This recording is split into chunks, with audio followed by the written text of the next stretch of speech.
Libertad. Defenderla es nuestra responsabilidad. Seguimos presentando la revista informativa Democracia. 9:3.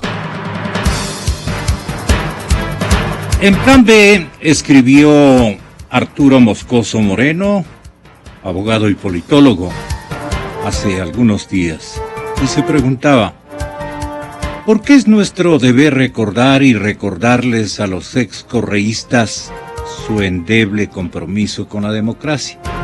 Esto me quedaba de perla. No, ya lo tenía, pero no, es mi pana. No solo es derecho de los ciudadanos, es incluso su obligación el exigir explicaciones a los políticos como Alberto Acosta, como María Paula Romo, como Katiushka, o Ramiro González, a quien le están por estas horas exigiendo que ponga sus piecitos a unos 3 o 4 metros de la línea del partido, por, entre otras cosas, el papel clave que jugaron en la construcción de la estructura autoritaria del presidente. Bien puesto, Arturo Moscoso Moreno. Y no podemos caer en esa trampa la ciudadanía y la prensa. Debemos exigir que rindan cuentas y recordar siempre la triste tarea que cumplieron. Bueno, yo hice lo posible con Alberto, con el respeto que él se merece. Él fue además, y siempre hemos de recordar, el que acompañó a este medio de comunicación al señor presidente de la República. Él me lo vino trayendo, saben decir en tu ciudad.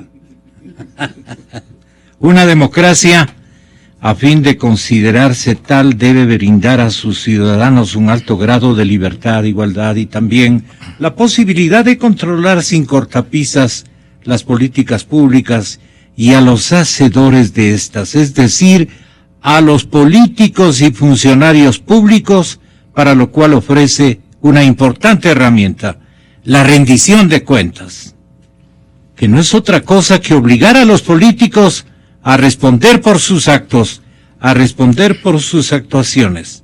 Puede ser vertical, horizontal y social. Finalmente, la rendición de cuentas la practican directamente los ciudadanos por medio de procesos de revocatoria de mandato, por ejemplo, pero también a través de la opinión pública que examina y sanciona la actuación de los políticos, afectando su reputación y afectando eventualmente su popularidad.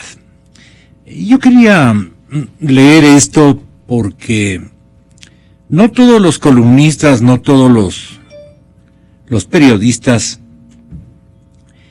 están en silencio. Hacen lo imposible por este momento resaltar el sinnúmero de episodios que están protagonizando en Arranche, en concurso de quién se lleva más rápido y más cantidad, lo que poco que queda de nuestro país, que en el instante en que entregamos a la actual administración presidencial, era una empresa más afortunada, más grande, con algunas particularidades o con algunos elementos que no pensábamos jamás que iban a ser feriados, que iban a ser vendidos, activos que siempre debíamos haber respetado.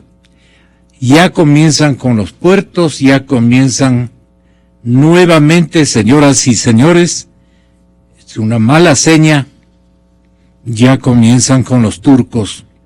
Los turcos vienen de vuelta, vienen por otro puerto. ¿Quién ha dado una cabal explicación a los medios de comunicación y a los pocos pelagatos y a los pocos actores que se han preocupado de ejercer en esta temporalidad la misión del periodismo corriéndose riesgos? no en la comodidad de una computadora, corriéndose riesgos. Allí hay muy poca gente, la conoce ventajosamente y la distingue el pueblo ecuatoriano, la ciudadanía que los lee. Pero vamos, ahora estoy, señoras y señores, honrado con la presencia de Thalía Flores. Licenciada, bienvenida. Muchísimas gracias. Usted sabe lo que significa para nosotros su gentil comparecencia. Gracias. Marlon Puertas, el querido amigo periodista de Focus. Estamos muy contentos con tenerte aquí, Marlon. Y qué bueno, hay algunas coyunturas válidas para que podamos nosotros refrescar con un poquito de orgullo lo que hemos logrado realizar, aunque sin un seguimiento como hubiéramos aspirado de la mayor parte de nuestros compañeros.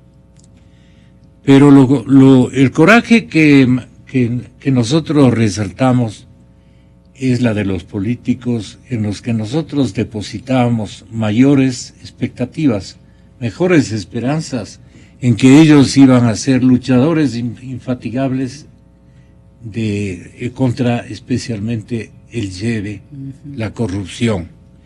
¿Cómo sientes, Marlon, con la venia de Thalía? ¿Cómo sientes esta situación de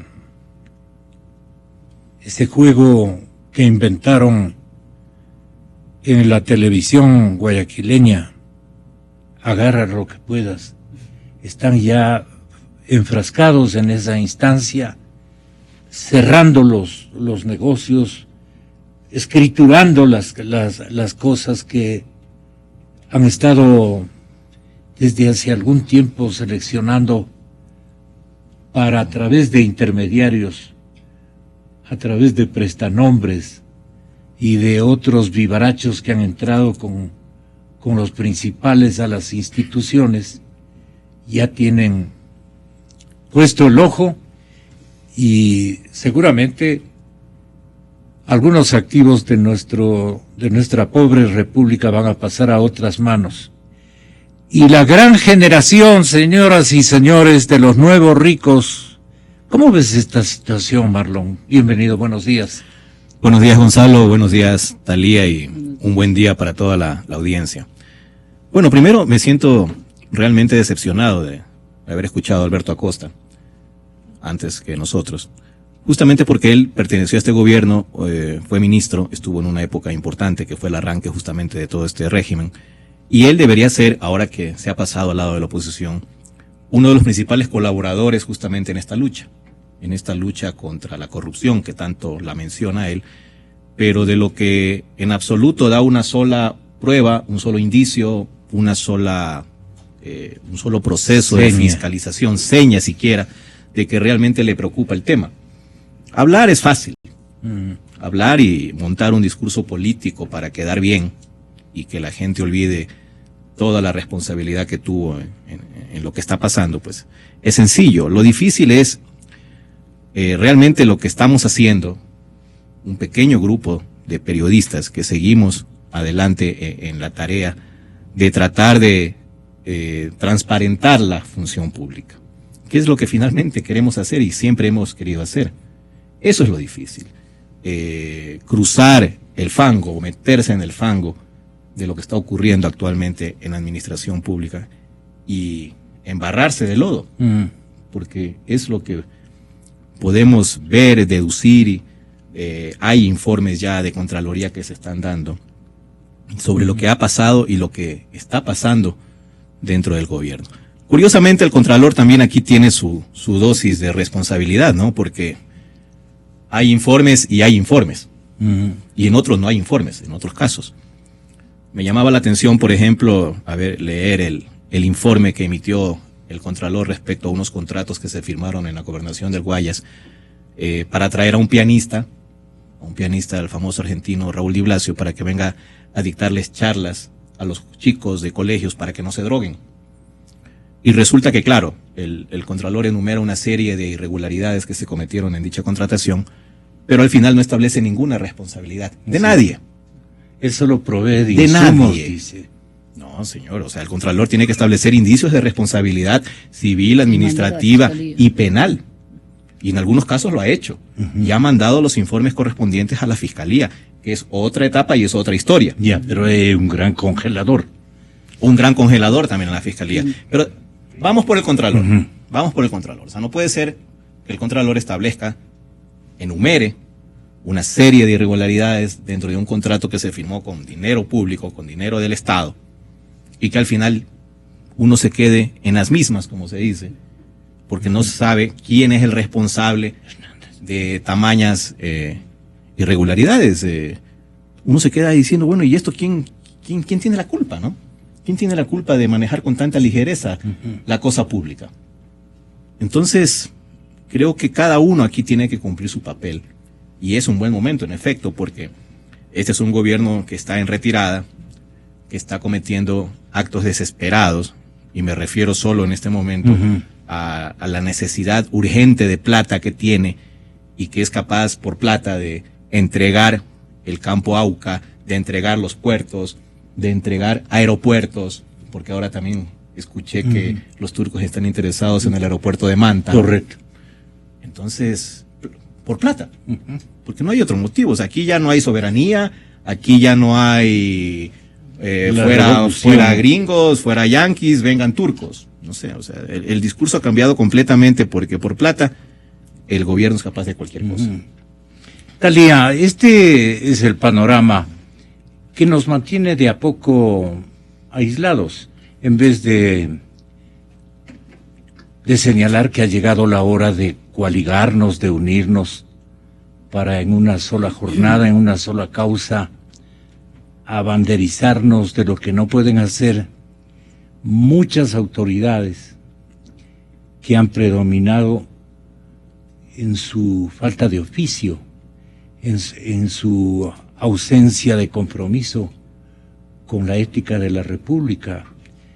Esta gente se ha ganado almuerzos en el Palacio de Carondelet, se ha ganado, y qué más se estarán cuantificando o contabilizando. Pero qué pena decirlo, no ha habido una fiscalización constitucional, no pido sino eso.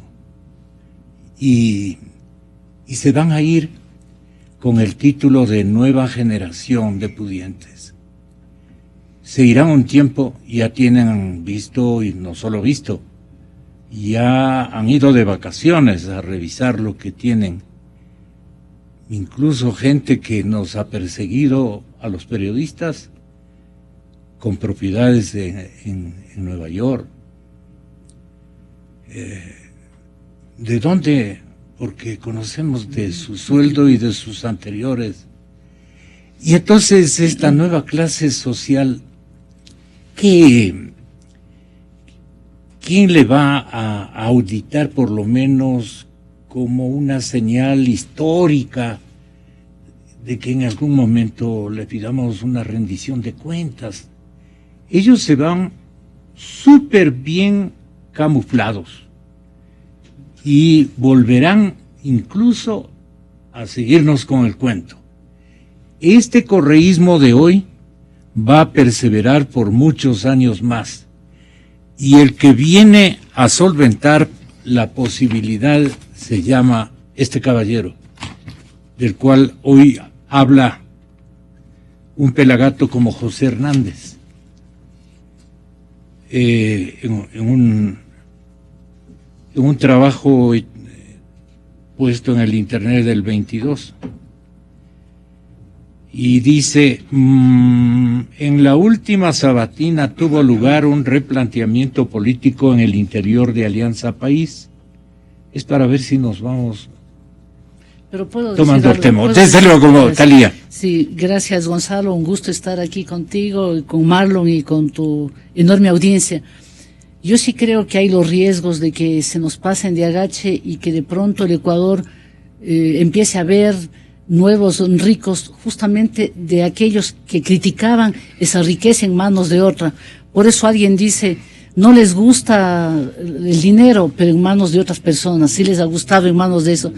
Pero el trabajo periodístico es exactamente lo contrario de simplemente hablar, sino poner las evidencias.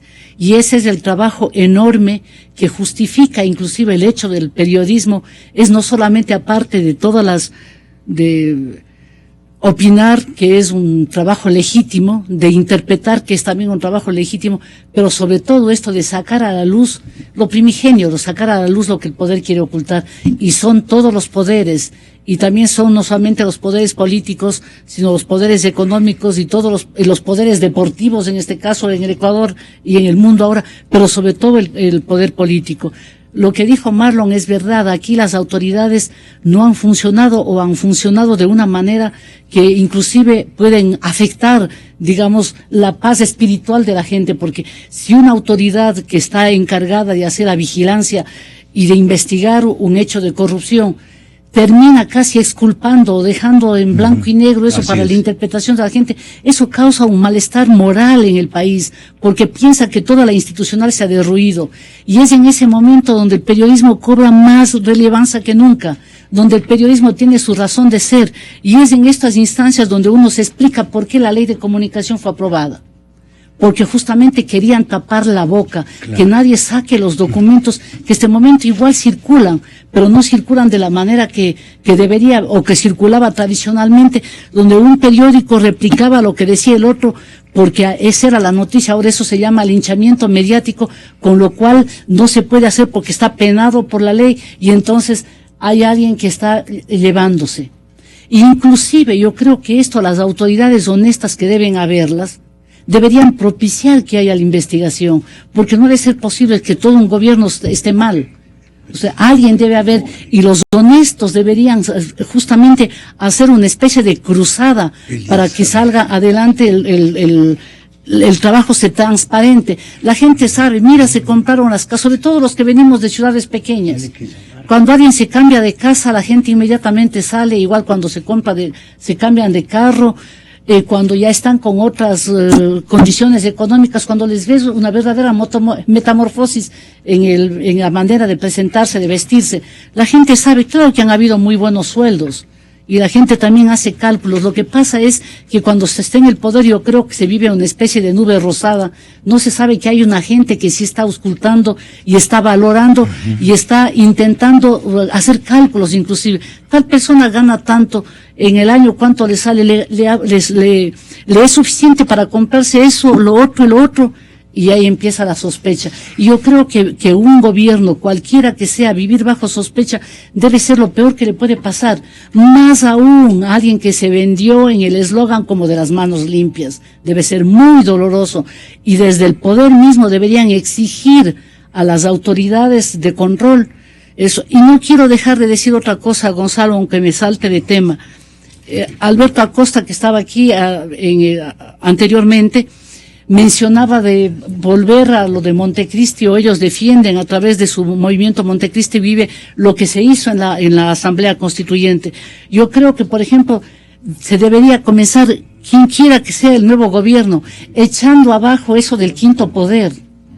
El quinto poder que supuestamente fue constituido para ser un contrapeso del poder político, donde esté representada la ciudadanía, ahora es un brazo adicional del poder del gobierno. Y entonces toda la tarea fundamental, entre las que está también observar, fiscalizar, averiguar, todo eso se ha diluido. Entonces, prácticamente diríamos que la arquitectura del gobierno de la institucionalidad del país que se intentó construir en Montecristi se ha derruido en lo democrático y ha servido de gran plataforma para que ahí se ubiquen gente que en este momento controla todos los poderes y que parece que no tiene ganas de irse en ningún momento y que por eso están haciendo estas maniobras. Y ahí sí me salta el tema que estabas mencionando, Gonzalo, y disculpas por monopolizar la palabra, Marlon, pero al pasarse eso, mira que yo creo que hay un inicio de este cambio que ocurrió la semana pasada y que aparentemente fue desde la sabatina, pero yo creo que fue antes.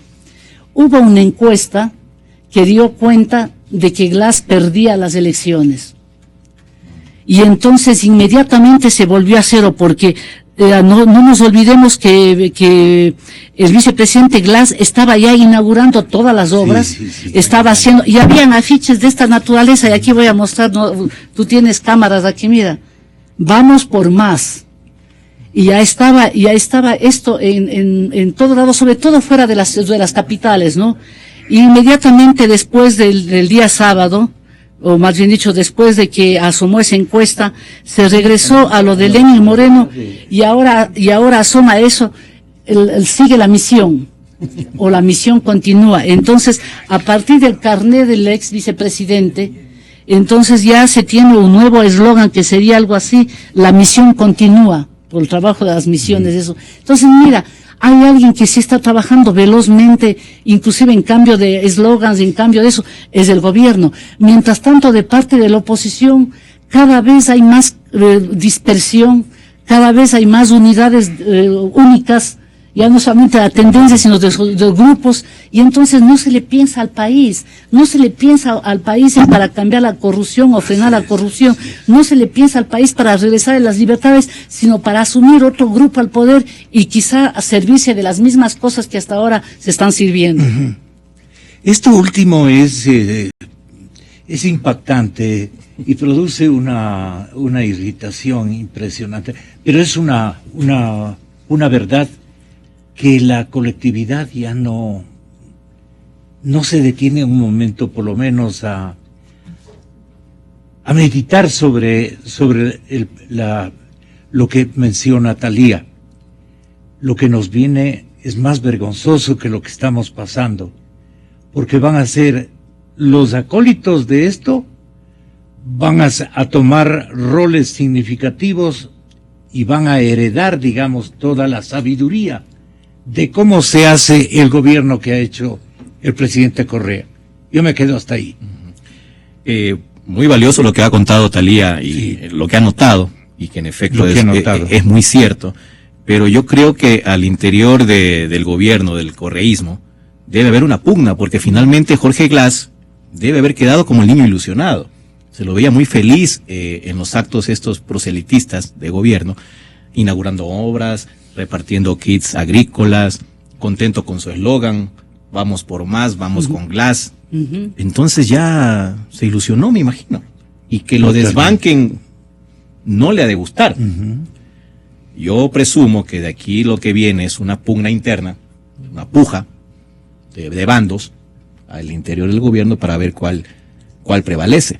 Obviamente el señor Lenín Moreno también parece que está muy ilusionado cuando leemos esas cartitas que ahora se han hecho frecuentes, olvidándose que ahora hay unas tecnologías mucho más modernas que las antiguas cartas, pero bueno, cada uno tiene su estrategia, y Moreno ha optado por eso, de mandar cartitas para reiterar una y otra vez su incondicionalidad al correísmo. ¿Y tú crees que Moreno es ciertamente el mejor candidato del correísmo?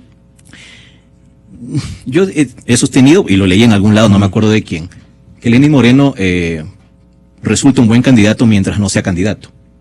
Entonces, todo el mundo habla bien de él, todos recuerdan las cosas que ha hecho, el inventario es el efectivo trabajo que hizo al frente pero el instante en que ya tengan que subirle a la tarima, entonces yo creo que inventarse alguna metodología, porque tiene que moverse. Correa creo que trabajaba electoralmente unas 18 horas fácil al día, durante largo trecho.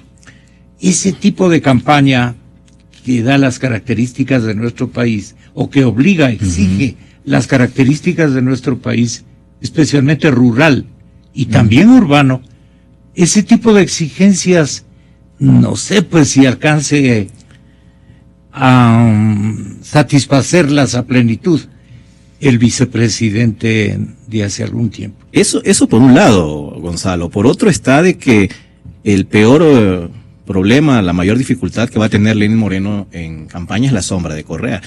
Pienso que el país está cansado del correísmo. Pienso que la gente se hartó del correísmo, el modelo se agotó, y que finalmente Lenín Moreno sigue diciendo que él es un seguidor del correísmo. Entonces, esa carga y con los problemas que se vienen más adelante en los próximos meses, va a ser la principal dificultad que tenga que enfrentar en campaña, a más obviamente del tema físico, ¿no? Entonces, Lenín Moreno, por eso se hablaba de que también podría ser candidato de la oposición, hasta como estrategia, claro, para librarse del correísmo, pero con las cartas que envía, y creo que así jurando lealtad, a presentar los hermanos Larrea. Era parte de la estrategia de los hermanos Larrea, pero Lenín Moreno tiene obviamente su pasado positivo en el trabajo de las discapacidades, pero también hay algunas cosas que tiene que explicar. La primera pregunta que yo me hago es quién sustenta su estadía en Ginebra, por ejemplo, ¿no es cierto? La segunda pregunta que he planteado públicamente es si es casualidad que su hermano y su cuñado, justo cuando él adquiere una posición política importante, llegan a dominar la justicia en Napo. El uno como fiscal provincial, la señora como presidenta de la Corte de Justicia. No ha habido delicadeza de parte de... Exactamente, o sea, cada uno puede tener sus méritos, pero sí es una coincidencia que merece una explicación. Yo no quiero pensar que en un probable gobierno de Lenín Moreno su familia vaya a tener un papel estelar, porque eso ya lo vivimos con el gutierrismo y ya lo rechazamos. Entonces, ese tipo de cosas que son pequeñas por ahora, deben las personas responder, deben dar explicaciones si se pretende llegar a la presidencia de la República. Malas lenguas también hablaban de hidroeléctricas o algo por el estilo, coparticipación, pero nunca establecieron verdades absolutas. Entonces, quedaron las malas lenguas simplemente en la intención de ubicarle también en los negocios gordos del régimen o cosas por el estilo. Eso ya me parece más complicado de poder probar, ¿no? Y de eso se encargó Fabricio Correa, recordemos. Exactamente. El primero que sacó a la luz exactamente varias denuncias fue el ñaño Fabricio en la pelea con el ñaño presidente, ¿no? Así fue. Ahora, Lenín, ¿bajo qué condiciones aceptará? Porque si acepta que le vaya en el camión el presidente Correa, le podemos mandar a que haga una consulta al exalcalde Barrera nomás, pues, ¿no? Cuando se subió al camión el presidente fue con segunda, pues. Digo, yo voy a regresar el 21. Seamos honestos, hasta el presidente me va a decir, sí, verdades. Yo no le voy a dar un apoyo a un hombre que desde la alcaldía de Quito crezca al interior de Alianza País y me ponga en el plano de discutible mi candidatura del año 21. Tú hilas más fino que... Gonzalo, hilas más fino que un montón de gente. Yo oí en corredores. Mira, que yo sí pensé que el presidente le hacía campaña con tanta fuerza y con tanta convicción a Augusto Barrera, que inclusive rompió el silencio electoral y hizo una sabatina. Barrera se dio cuenta al último, pero no podía decirle, no me defiendas, compadre. Claro. Era complicado, ya estaba pero adentro. En verdad es hilar muy fino. Y a propósito de lo que tú mencionas, Gonzalo, a veces en este país de opacidades, donde la diferencia con otras naciones, donde los políticos conversan, tener acceso aquí a los funcionarios públicos es casi un acto de heroicidad. O a lo mejor también nadie se molesta en preguntarles porque saben que ni siquiera responden. Entonces, no se saben cosas que son de una trascendencia enorme porque se trata de un país y de quienes están gobernando. Por ejemplo, solo se comenta porque no hay nada de evidencias, de que sí, la primera vez que le propusieron a Lenín Moreno, no sé si en Ginebra y después confirmándole en París, le propusieron ya un binomio. Y habría dicho que no quiere ese binomio, y tú mismo comentabas, Gonzalo, que una de las propuestas fue que él escogía eso, y yo lo que sabía era que era la lista de asambleístas, pero también hay eso, ¿no? Porque son versiones, pero después se olvidó y hubo en verdad como varios días que ya se puso por fuera a Lenín Moreno, inclusive se llegó a hablar de que él presidiría la lista de asambleístas nacionales, sí, y que sería Jorge Glass, pero las encuestas les vuelven a la realidad y ya sabemos quiénes son los mayores consumidores de encuestas en este país. Entonces se ha vuelto, digamos, a foja cero en esto y debe estar por empezarse a hacer toda la estructura de un probable gobierno. Y claro, no es fácil. Lo que ha mencionado Marlon es cierto, la campaña va a ser muy difícil. Si el vicepresidente Moreno tiene que hacer campaña, va a ser de un enorme esfuerzo. Entonces, incluso por eso tendrá que buscarse un compañero o compañera de fórmula potente que pueda llevar a cabo una gran campaña, y obviamente pedirle al presidente que se quede en Carondelet trabajando. Porque imagínate, además a este momento, toda la ola de Latinoamérica, de Sudamérica, es una nueva espada la que está recorriendo América Latina, es Venezuela, es Argentina, es ahora Bolivia, y entonces no solamente que a uno le hace entender ahora por qué no se quiso la consulta popular, porque claro, imagínate con el modelo económico y la dinámica económica que tiene Bolivia, que es el único país que tiene enormes reservas, la gente igual le dijo no. Aquí, con las crisis económicas que tenemos y con todas las cosas que están sucediendo, habría dicho un no mucho más grande y se borraba todo el futuro político de una persona.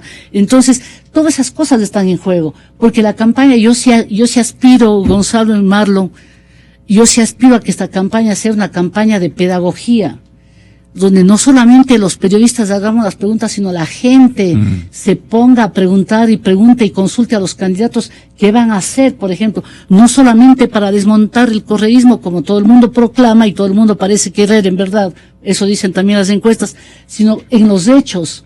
¿Cómo se va a sancionar, por ejemplo, para que este país no se vuelva un país de impunidades? Entonces, que todos los rabos de paja, que acordémonos que al inicio del gobierno Correa tenía una enorme fuerza y controló todo, y nadie decía nada, y decíamos difícil que digan algo porque muchos tienen rabo de paja. Ahora los rabos y las pajas están en otros, las pajas están en otros rabos. Entonces la gente tendría que ahora sí pedirles cuentas. Entonces tenemos que prepararnos para una campaña donde la gente, los ciudadanos, hagamos las preguntas, donde la gente de pie se involucre y no permitamos que otra vez nos vendan gato por liebre y nos cuenten que va a haber una participación ciudadana cuando los únicos excluidos de un gobierno son los ciudadanos, que se va a respetar las libertades donde los perseguidos son los que proclaman las libertades, desde la prensa hasta los luchadores sociales, y se proclame que va a ser un gobierno de las manos limpias, y hay una serie de cosas, de documentos que circulan, de obras con unos costos fabulosos, que ni siquiera haciendo 3 veces esa obra costaría esas sumas. Entonces, una campaña tiene que ser muy, muy dura la que se viene. A mí me parece que deberías dejarme leer, Marlon, esta partecita sobre Lenín Moreno que ha escrito el día de ayer José Hernández, en la serie naturalmente Los 4 Pelagatos. Dice Hernández que el ex vicepresidente tiene un ramillete de opciones, pero no tiene la vida fácil. Su carta cortocircuita en alguna medida aquellos que sueñan con resucitar el proyecto inicial del correísmo y operar aperturas hacia el centro e incluso hacia el centro derecha. Es una puerta entreabierta que sus amigos administran y que él se cuidará de cerrarla. Lo que ha hecho es una jugada de ajedrez. Declara lealtad al aparato porque más vale pájaro en mano que ciento volando. Para las elecciones hace falta 1 año. Correa sigue creyendo, y también gran parte de la militancia, que es el gran elector de la política ecuatoriana. En la realidad, sobre agua en la salsa de una crisis económica que solo puede agravarse, y es elemental pensar que en ella se va a cocinar. Correa parece tener en este momento el sartén por el mango, pero todos los indicadores, todos los semáforos trabajan contra él, contra el presidente. Moreno declara fidelidad, pero como en el cuento de García Márquez, tiene meses por delante para sentarse en el andén de enfrente a ver lo que pasa. En política, como en la buena cocina, hay platos que se cuecen a fuego lento. La carta de lealtad al proyecto político de Alianza País no lo afecta a él ni aquellos que sueñan con verlo liderar una alianza mucho más amplia. Primero porque Alianza País es un partido moribundo que ahora ha perdido al timonel. Está más fraccionado que nunca. Y dos, porque por más actos de ilusionismo que fabrique, Correa sabe que Moreno sigue siendo hasta hoy su único as. Con Glass no gana. Y las otras especulaciones, Jimmy Jairala figura entre ellas como gallo tapado. Son eso por ahora simplemente especulaciones. Pero en la sabatina se dio esto. Un reacomodo de sillas en Alianza País. Habrá otros. Es un año electoral. Me parece que nos deja en suspenso, en expectativa, y ese es el objetivo de José Hernández, dejarle al lector en expectativa, porque en verdad las cosas que pueden venir nos van a sorprender de cualquier manera, por cualquier ángulo que lleguen. Lo que más me preocupa, Gonzalo, de ese análisis y de lo que está ocurriendo, es que hay estrategias en marcha en el correísmo, en el oficialismo, en el gobierno. Están muy atentos a lo que está ocurriendo, están pendientes de las encuestas y actúan sobre la marcha. Pero del otro lado, ¿qué están haciendo? O sea, estamos viendo esa agilidad en la reacción de parte oficial.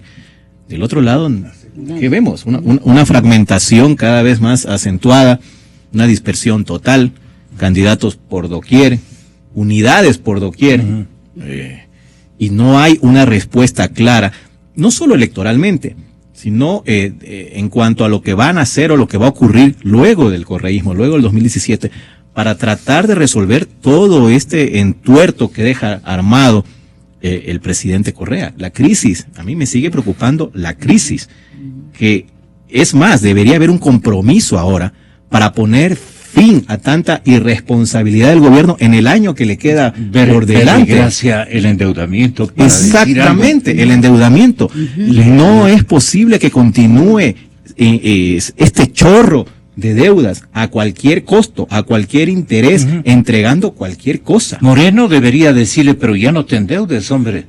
Pero por favor. Y yo voy a ser el que paga tus... Alguien tendría que decir, como candidato, si es que pretende llegar a la presidencia, que por lo menos va a impugnar por ilegítimas estas deudas que está adquiriendo actualmente Correa, que fue lo mismo que hizo él. Esto es mucho más ilegítimo de la deuda que él declaró ilegítima en su momento. Y nadie dice nada al respecto.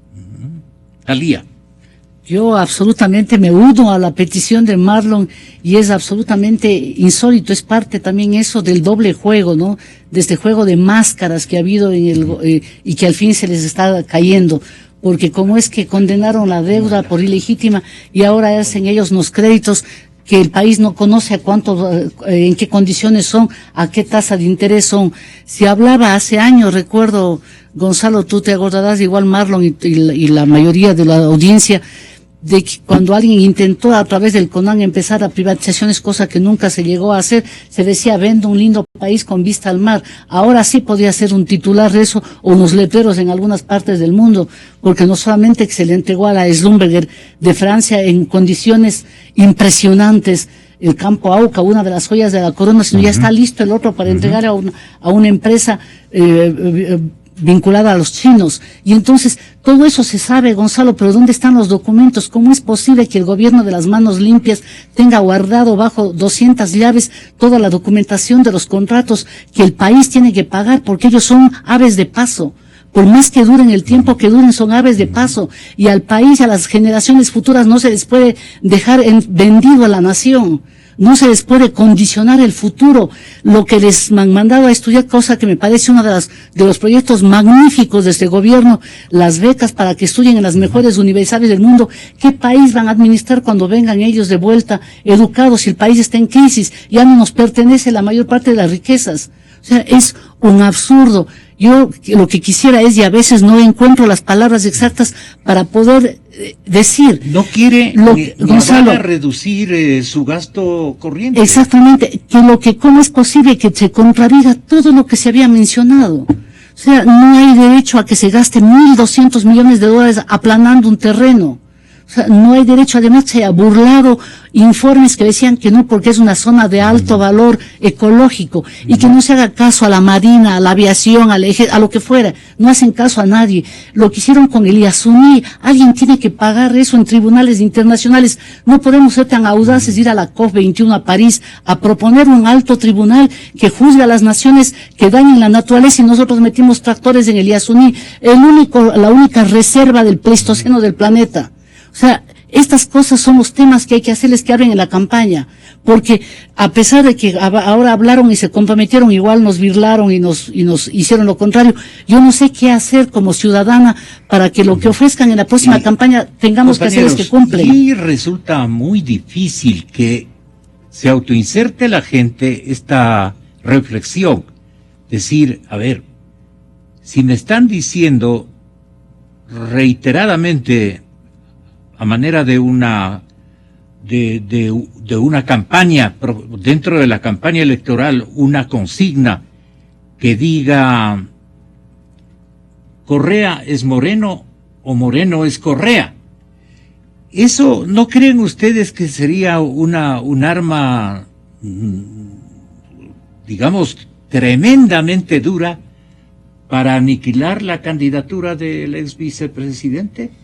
Porque no hay derecho, pues, que tontifique a todo el Ecuador esta Alianza País y le diga que no, que él es el buenito y que el otro. ¿Cómo está la imagen del partido como para que pueda hacer este milagro de fusionar a los dos, inclusive subiéndole al camión al presidente Correa, como hizo con, aunque no me cree Talía, como hizo con el que debía ser el alcalde de Quito?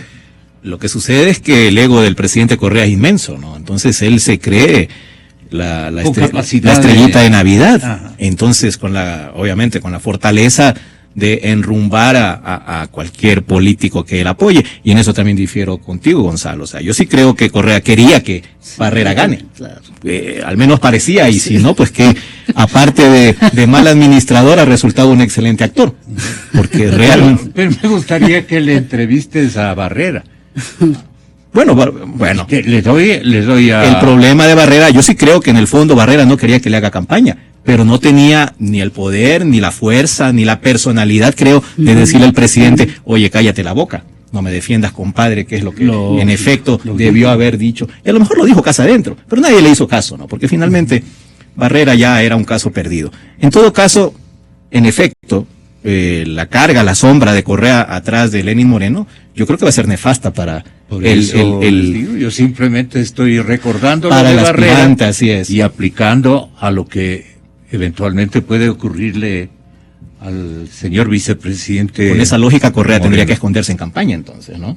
Para que gane Moreno. Y no lo va a hacer, o sea, es imposible. O sea, Correa, la personalidad de él no le da para eso, para la prudencia, para la sombra, estar un poco ahí a la retaguardia, y seguramente intervendrá, y seguramente querrá, a pesar que Moreno se imponga en sus pretensiones de listas y eso, Correa querrá seguir mandando. Esto es el correísmo.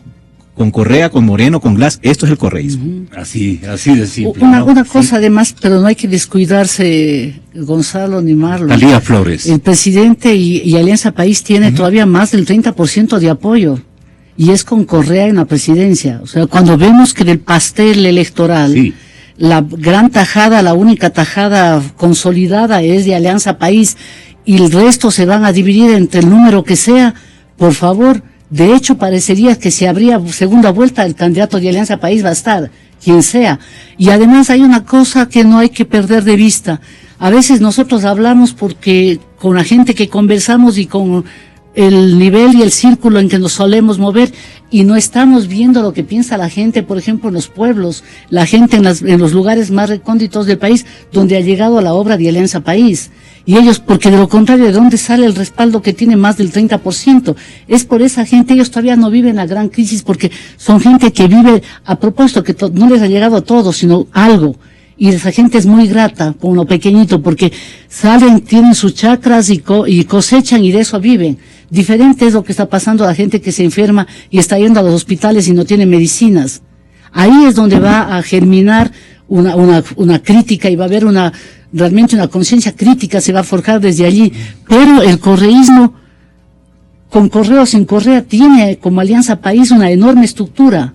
Tiene una estructura, mientras todo el mundo está hablando, a veces les veo a los candidatos o a los potenciales candidatos ya levitando más o menos de que están en el poder. Sí. Los otros están trabajando, porque para eso también han invertido el dinero del país. No sé si es de la cuota que les dio el Consejo Nacional Electoral, habría que averiguar, pero hacen mingas, hacen campañas, hacen talleres, hacen todo tipo de reuniones, pero están movilizados todos. En el Ecuador profundo. Y están por todos lados. Por ejemplo, los asambleístas, síganles a los asambleístas, tienen reuniones todas las semanas en las barriadas. Los gobernadores se han convertido realmente como había sido el cargo siempre, pero nunca lo hicieron. En los ejecutivos están movilizados por todo lado. Por ejemplo, hablo de Azuay, Cañar, los gobernadores hacen bailoterapia, participaron en el carnaval, ellos también en las comparsas. O sea, estamos hablando de otro Ecuador, de ese Ecuador que a veces no se divisa desde el análisis en Quito o Guayaquil.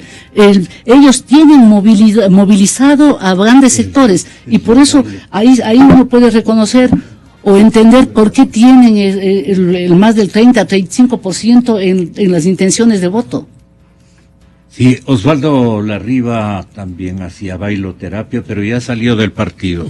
Bueno, muchísimas gracias, Thalía, muchas gracias, Marlon. Hasta una próxima oportunidad. Gracias. Ahora me quedo con Fernando Santos Alvite, porque le quiero preguntar, ¿cómo es que Rafael Correa ya vaticina y está fielmente creído de que el petróleo nuevamente se va por